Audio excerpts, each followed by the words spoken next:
Hi everyone, my name is John. Welcome back to my channel. It is November 7th, 2023, and I just realized it's been 9 or 10 weeks since I've shown you anything that I've picked up recently from the library. Not checked out from the library, but purchased from two local library annexes that I like to frequent every once in a while. And I have maybe 10 or 12 books here to show you, just to catch up. A lot of history and a couple of other things too. So, there's actually another place I went, which is kind of a charity shop slash retail store that has a lot of these older versions of books. Not first edition, but obviously nicely worn. And this is Bruce Catton. This I don't know what the mainstream of America there is, but this is This Hallowed Ground. And this is from Doubleday. This is a history of the Union War, a Union side of the Civil War. And of course, Bruce Catton, eminent American historian of the Civil War, still haven't read a single damn thing by him, despite the fact that I have several books of his by now. I like to pick them up when they're in good condition and eventually one day dedicate myself to getting through some of them, because for whatever reason, I just don't remember a lot about the Civil War. The American one. I think a lot of what we're taught in school is military history, which I'm still trying to reconcile myself to. But when we were learning about it in elementary and middle and high school, I was just not a fan of. It was just so many battle formations and dates and generals' names, and it just all a blur. But I'm going to try to, like I said, reconcile myself to it by reading this. This is one of the standalone books that he came out with in 1954, 1955. And then I also found one other Bruce Catton book. And this is not a standalone. This is actually part of, depending on how you count, a trilogy or a quartet. This is the centennial history of the Civil War. And this is volume 1, which is called The Coming Fury. And as the title sort of hints at, this tells about the politics, the tension between the Confederacy and the North in the weeks and months leading up to the outbreak of the war, which first shots fired off Fort Sumter, and then sort of culminating up to one of the first big military campaigns, as I understand it. I'm an idiot when I'm talking about the American Civil War, but the Battle of Bull Run, if I am remembering correctly. But I easily could not be, so don't quote me on that. But I would love to read this, of course, in conjunction with the other 2 or 3 here. This is one of the 2 or 3 trilogies that he wrote, along with the famous other one that has Stillness at Appomattox. And I have those 3 in my library somewhere. But those were in good condition, and one of them actually even has the Book Club of America insert still in it. So I picked those up. I also found this. I think the other Candace Millard book I have is about Teddy Roosevelt and his travels to Central, or I think it's South America, maybe the Amazon. Yes, I'm struggling to remember because it's been a while. This is Hero of the Empire, The Boer War, A Daring Escape, and the Making of Winston Churchill by Candice Millard. Apparently, again, a lot of ignorance here on my part. What I know about Churchill could fit into a thimble. But apparently he was quite full of himself and fancied himself, despite having just run for Parliament and lost, saw himself inevitably as a great Prime Minister of England, even when he was in his 20s. And when he was young, he was a soldier. He fought in the Sudan. And of course, this tells about when he went to South America to basically as a war journalist, ends up getting kidnapped and taken as a prisoner of war by the rebels, and his escape. So, sort of a fascinating period in his life. I have that Andrews Roberts biography. Is that the name I'm thinking of? That gigantic 1,000-page biography of Churchill that keeps staring me in the face, too. Maybe next year someone wants to read that together.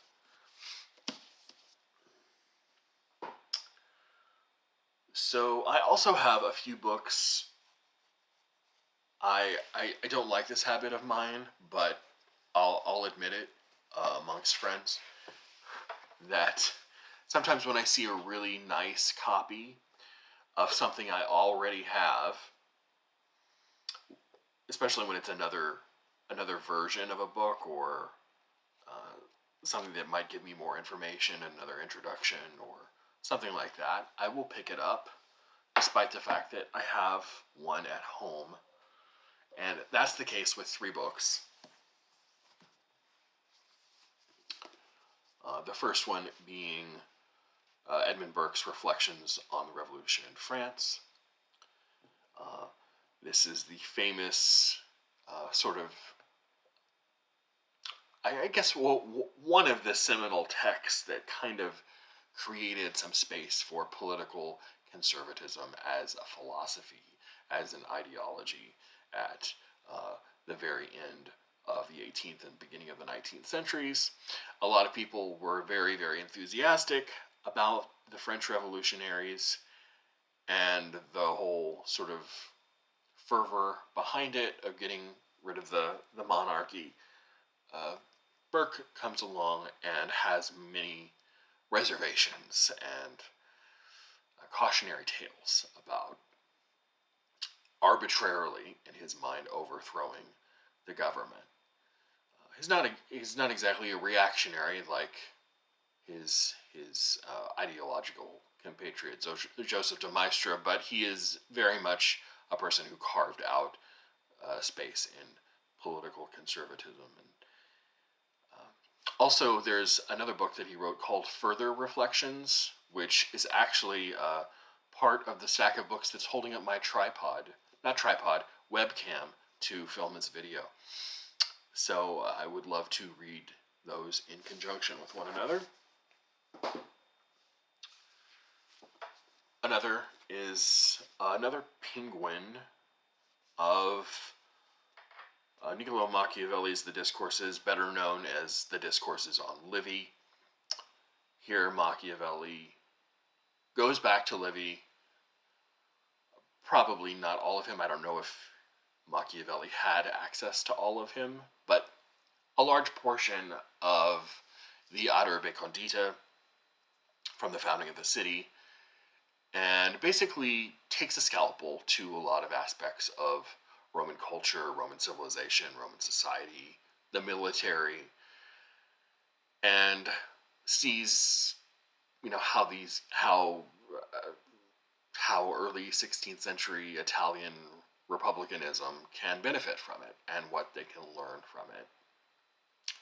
Ends up sort of cobbling together a republican philosophy of state that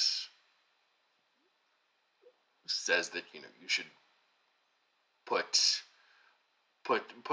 the state's interest before yourself. Kind of like a civic humanism sort of thing.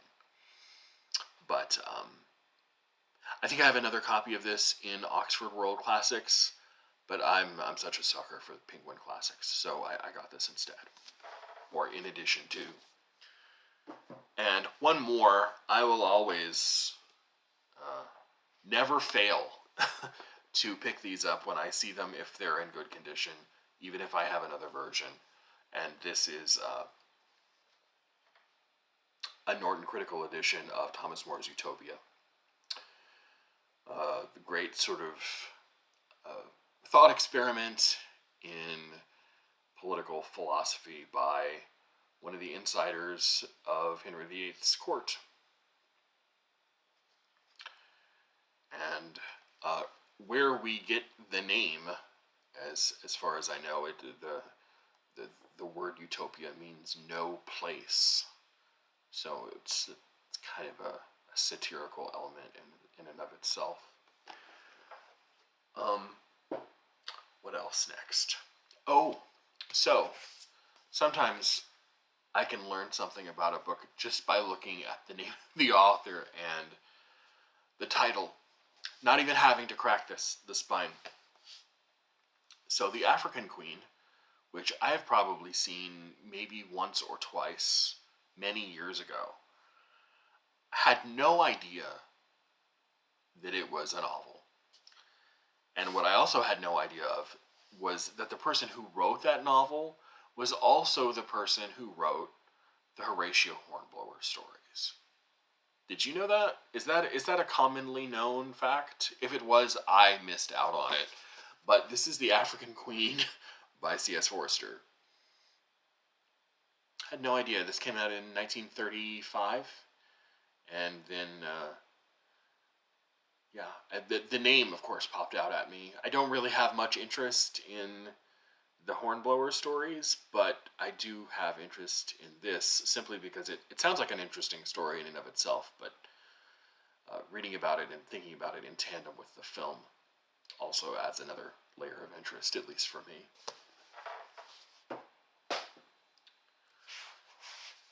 Let's see. Oh, yeah.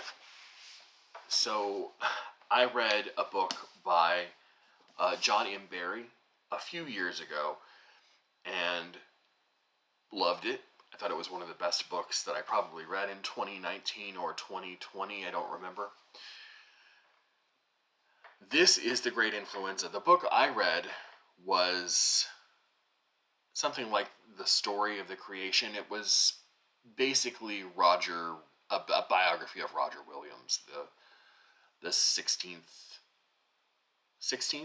early 17th century legal thinker who comes to the United States and ends up, having a founding role in very, very early colonial history. A really, really great book. I was thinking that it would just be a dry biography of him being in the United States, but it tells the story, his formative years back in England, his work with legal scholars, and really interesting history that I had no idea about. But this, I think, is probably Barry's most recognized book, and I got it for clearly topical reasons, even though we're not in the thick of things anymore.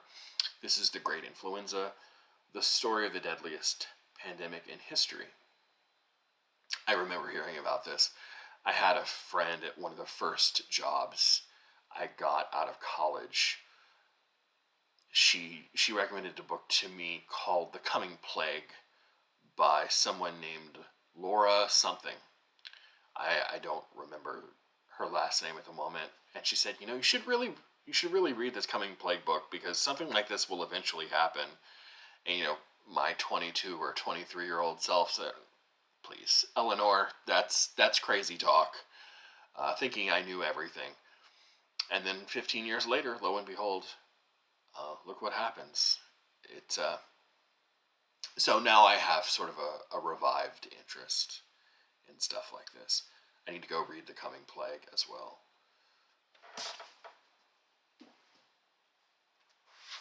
I found a copy of The Bloodlands by Timothy Schneider. Europe Between Hitler and Stalin.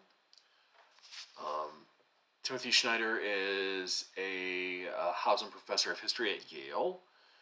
You sometimes see him on MSNBC, I think. And this got really, really rave reviews when it came out about 10 years ago.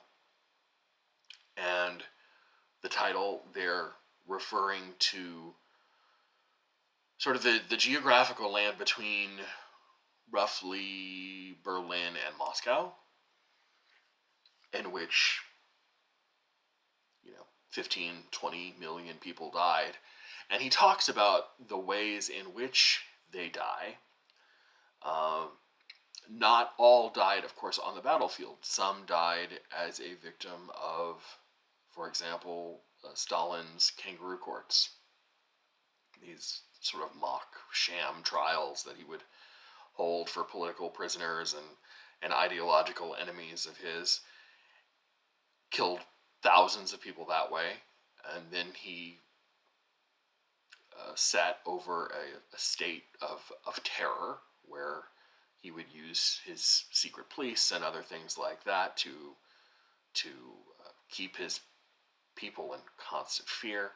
And then, of course, there's also the military campaigns where millions of people died as well. So it looks at the different ways in which the politics, the military, different ways people died. The famines, blast terror, the Soviet famines, and of course it talks about the Holocaust and Nazi death camps. So all of like I said, the ways in which so many millions of people lost their lives. Bloodlands, Europe Between Hitler and Stalin by Timothy Schneider. Just three more. I'm going to try to get through these as quickly as possible. This is Age of Ambition, Chasing Fortune, Truth, and Faith in the small words, in the New China by Evan Osnos. And Evan Osnos was a Beijing correspondent for The New Yorker. And while he was in China, he sort of noticed that there were a lot of interesting cultural and social questions that were a bubble beneath the surface of Chinese society. Like how a country that was so able to raise its citizens out of poverty were enthralled into this thing that is the Communist Party, and state control over so many aspects of private life, which is very foreign to Western liberal democracies for the most part. And I've also seen this book on a lot of top 5, top 10 early 21st century books on China, really sort of in thoughtful places. So as soon as I saw it, I wanted to get it. I know next to nothing about post-communist. Well, it's not post-communist. It still is. It's state communism in China, but it is becoming this sort of odd capitalist hybrid culture, economy, whatever, with communism. So I'm not going to embarrass myself more by talking about it. I'll leave this for last because I think this is really interesting. This is also really interesting. This is Picnic at Hanging Rock by Joan Lindsay. I've always wanted a copy of this, and I came across a pristine copy, another Penguin Classic, the other day.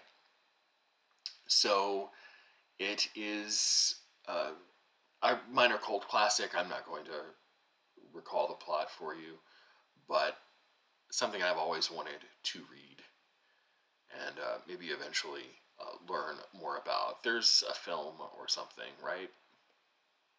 I vaguely recall a film. Creepy, weird, and also fascinating. And then kind of the interesting find of this set of books, even though it's a little bit older, it's in great condition. I'm not even sure if this is in print anymore, to be honest. But this is Women in the 19th Century by Margaret Fuller, the great 19th century American transcendentalist, friend of Henry David Thoreau and Ralph Waldo Emerson and a handful of other journalists, writers, essayists. And this is just a collection of pieces that she wrote that were thrown together. And it kind of is really the only thing that I know her for in long book form, even though it's not terribly long. I think there's a version of the portable Margaret Fuller out there somewhere. I would love to get my hands on that, because finding her anywhere outside of an anthology with the work of other people like Emerson and Thoreau is pretty tough to do. I've always wanted a book just of her own writing, and I finally found one. And that wraps it up at the 22-minute mark. I will let you go, and be mindful. I will be back hopefully within a week or two. I want to make a Friday Reads video, tell you about a gigantic book I'm in the middle of and a couple of other smaller ones. And the second week of last month, in October, I went to the big book sale, library book sale, and I got maybe 20 or 25 books. They are in a gigantic column right next to me. I'm going to make a video about all of those. It's going to be a long video, so sit back and relax. And I also made a small purchase over at Hamilton Books, 4 or 5 books there. So I'll make a separate video for that as well. Things to look for. Of course, when I get around to writing some more reviews, I'll post those here as well. All right, I will see everyone later, and talking on. Bye.